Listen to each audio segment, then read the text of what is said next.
Добрый день! Мы продолжаем с вами знакомиться с коллекцией фарфора, которая хранится в фондах нашего Восточно-Казахстанского областного музея-заповедника. Сегодня мы рассмотрим тему «Образы детей в фарфоре. Дети в национальных костюмах». В ответ на запрос населения фарфоровая промышленность стала создавать ассортимент, близкий и понятный по своему тематическому содержанию каждому человеку. Постепенно начинают появляться образцы фарфоровой пластики в фигурках, отражающих многонациональный состав населения.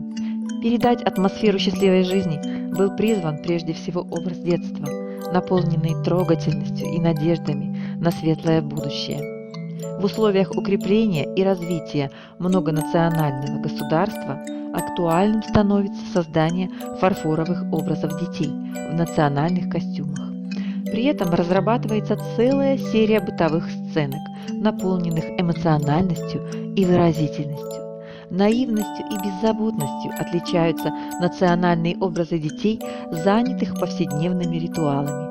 В наполненном легкостью детском образе мастера отдают предпочтение форменному и цветовому лаконизму, стремятся передать с помощью костюма и черт лица. При этом, несмотря на стилизованный характер изображения, фарфоровый образ детей и подростков не теряет своей узнаваемости и национальной принадлежности.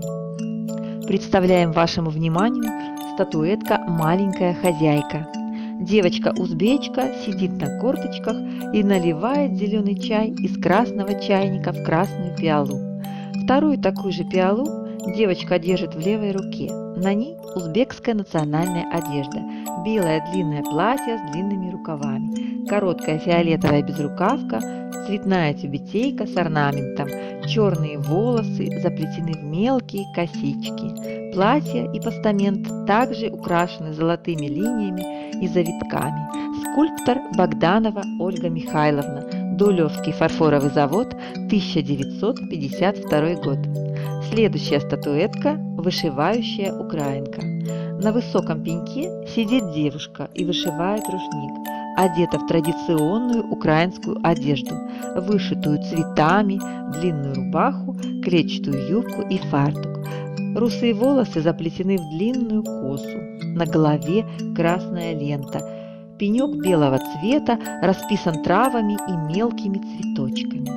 Скульптор Мусиенко Василий Трофимович, Украина, город Вишневый, Киевский экспериментальный керамико-художественный завод, конец 20 века.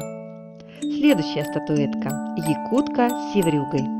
Фигурка девочки-подростка, одетой в национальную одежду-кухлянку, меховую глухую куртку, унты, на руках рукавицы. Девочка сидит на корточках, приподняв левое колено.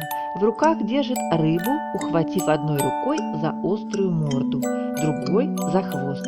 Лицо, детали одежды, рыба украшены надглазурной росписью. Подставка округлой формы, белого цвета. Скульптор Велихова Софья Борисовна. Ленинградский фарфоровый завод имени Ломоносова, 1950-1960 годы. Статуэтка «Уйгурка». Девочка в длинном платье с пышной юбкой, двумя руками приподнятой в стороны, на плечах накидка длиной до пояса, сцепленная на груди круглым бирюзовым камнем. На шее бусы, на запястьях браслеты. Волосы уложены в прическу, украшенную заколкой и цветами. Раскраска полихромная, надглазурная, подставка квадратная с заглубленной донной частью. Место изготовления – Китай, 1989 год.